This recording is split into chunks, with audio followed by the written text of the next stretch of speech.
Hello everyone, welcome back to our channel. Today we're quickly diving into how to remove your Gcash account from your Netflix subscription. Let's get started. First, grab your device and open your web browser. Head over to netflix.com and log in to your account. Once you're logged in, click on your profile icon at the top right corner, then select account from the drop-down menu. Scroll down to the membership and billing section. Here you'll see your payment information. Next to your Gcash payment method, you'll see an edit button. Click on it. Now to remove your Gcash account, simply click on delete or remove beside your Gcash details.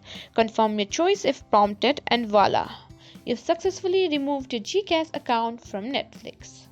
Let me know in the comments if these tips worked for you or if you found another solution. Don't forget to like, subscribe and hit that notification bell so you never miss out on our latest videos.